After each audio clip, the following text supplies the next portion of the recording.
Oke, selamat pagi dan ketemu lagi kita di pertemuan kedua ini di mata kuliah praktik kewirausahaan.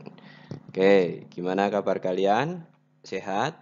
Ya, saya harap masih sehat dan semuanya waras walau di dalam kondisi yang kita masih tidak tahu ini kapan pandemi COVID ini akan berakhir. Tetapi kita tidak boleh menyerah, kita tetap harus waspada dan jaga kesehatan.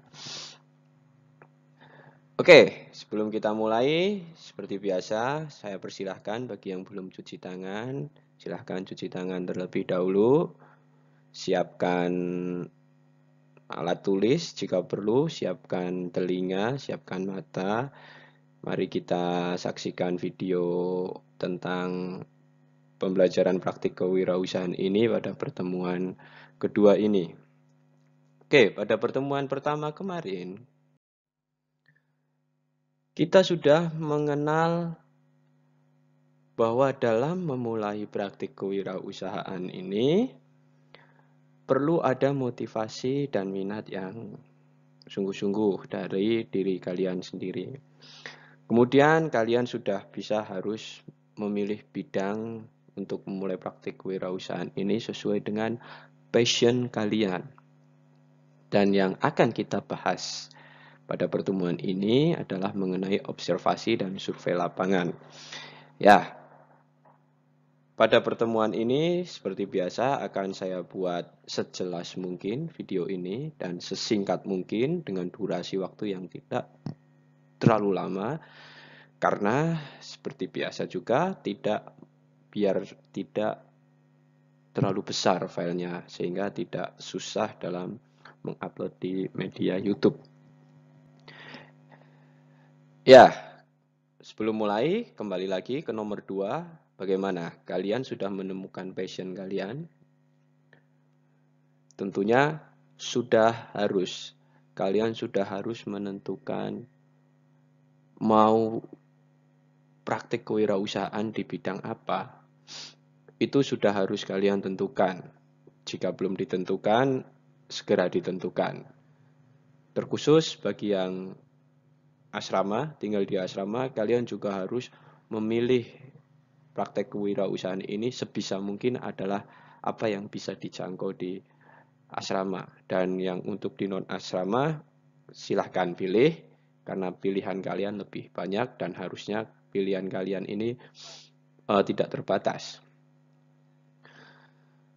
Oke, kita kembali ke nomor 3 ini. Oh ya, sedikit tambahan bahwa mata kuliah praktek kewirausahaan ini wajib kalian harus mempunyai praktik kewirausahaan. Wajib kalian harus menjalankan bisnis kalian. Wajib ya. Jadi kalau nanti di akhir perkuliahan kalian tidak punya bisnis, auto mengulang lagi. Oke, back to topic lagi nomor 3. Observasi dan survei lapangan. Kenapa sih harus dilakukan observasi atau survei lapangan sebelum memulai praktek kewirausahaan? Tentu itu adalah hal yang sangat penting. Karena penting itulah kita akan membahas survei atau studi lapangan sebelum memulai praktek kewirausahaan. Oke, yang pakai headset, siapkan headsetnya untuk supaya lebih jelas mendengarnya. Mari kita mulai. Survei atau studi lapangan itu digunakan untuk mengetahui peluang dan persaingan. Oke, saya mau membuka bisnis kaos oblong. Oleh karena itu, saya perlu datang di tempat orang membeli kaos paling ramai di Bengkayang ini. Oke, di mana? Di pasar contohnya. Saya datang ke pasar. Saya lihat seperti apa kaos yang ada di pasar ini. Kemudian peluang apa yang bisa saya capai dari keadaan yang di pasar tersebut. Kemudian apakah persaingannya cukup tinggi? Oh, ternyata banyak yang menjual atau berwirausaha di bidang kaos juga. Hal tersebut dapat kita lakukan untuk bisa menentukan langkah berikutnya, yaitu mendesain dari model ataupun produk yang mau kita wirausahakan. Kenapa?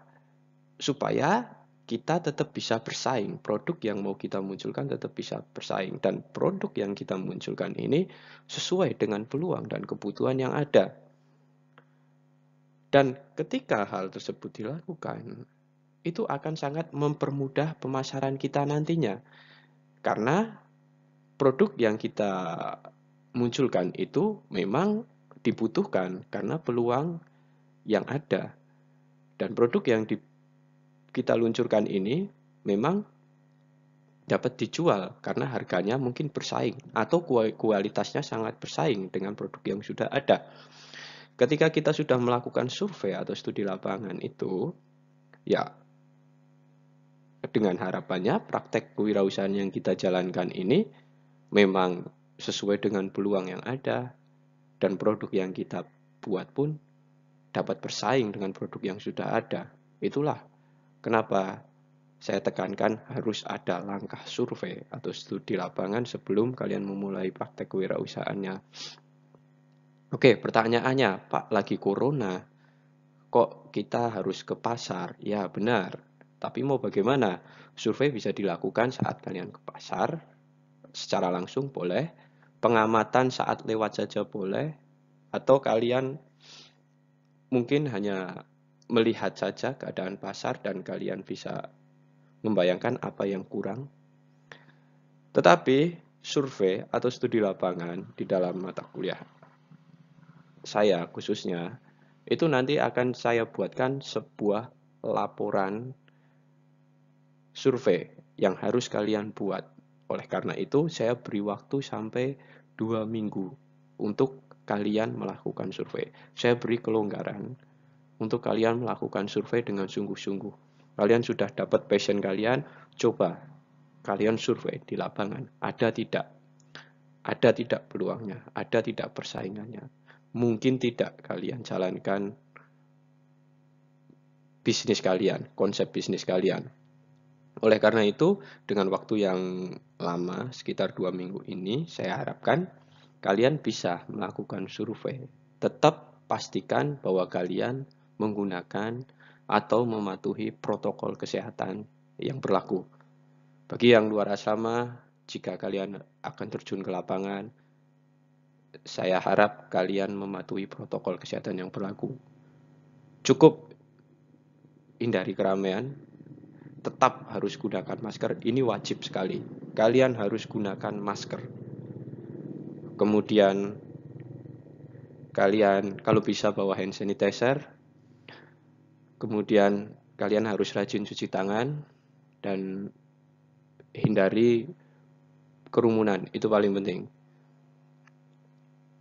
Dan bagi yang di non asrama, kalian bisa gunakan survei ini untuk mensurvei bisnis apa yang bisa kalian jangkau saat di asrama. Contoh, kalian bisa melihat peluang hidroponik ini nggak diurus selama ini. Mungkin bisa kalian maksimalkan untuk dijadikan sebagai bisnis kalian. Dan ada sayur organik juga, ada budidaya ikan juga di kampus. Ya, Institut Santibuana sudah menyediakan banyak sekali lapangan-lapangan atau bisnis-bisnis yang bisa kalian kembangkan bila kalian benar-benar sungguh-sungguh, dan itu sangat sangat memungkinkan bila kalian tekuni. Oke, kembali lagi. Waktu 2 minggu ini saya rasa cukup untuk melakukan survei. Nanti di pertemuan 2 minggu kemudian, saya akan menerima laporan survei dari kalian. Laporan survei yang saya berikan, itu kalian cukup mengisi pada kolom yang sudah di blok kuning. Di luar itu kalian tidak bisa isi. Kenapa? Karena sudah saya setting seperti itu supaya template kita itu sama. Laporan kita sama, tetapi isinya beda. Biar semuanya rapi. Karena akan saya arsipkan. Dan nanti bisa kalian arsipkan juga. Oke, nanti laporan akan saya share di grup WhatsApp praktek kewirausahaan yang telah kita buat. Dan setelah perkuliahan ini selesai, boleh kalian mulai dan jangan lupa isi absen di link. Kalau telat, tidak ada istilah dibuka lagi untuk absen. Bila ada pertanyaan, silahkan kalian tanyakan di kolom komentar, ataupun kalian tanyakan melalui grup, ataupun boleh japri ke saya. Di pertemuan berikutnya, setelah saya menerima dari laporan survei kalian, kita akan belajar membuat bisnis plan dengan berdasarkan laporan survei kalian. Setelah bisnis plan jadi, dikumpulkan, dan kita akan mulai praktek kewirausahaan masing-masing. Mungkin hanya itu materi pada pertemuan kedua ini. Sesuai janji, durasinya akan saya persingkat, tapi tidak menghilangkan nilai kejelasan. Saya harap jelas ya. Oke, jadi pertemuan kita sudah selesai. Siang akan saya bagikan dan absensi akan ditutup pada jam 12 seperti biasa. Jangan lupa kalian absen dulu. Sekian dari saya. Terima kasih atas perhatiannya dan tetap semangat dalam belajar. Walaupun kita dalam kondisi belajar online, tapi kalian harus tetap semangat. Tetap jaga kesehatan dan patuhi protokol kesehatan yang ada. Sampai jumpa di pertemuan berikutnya. Tuhan memberkati.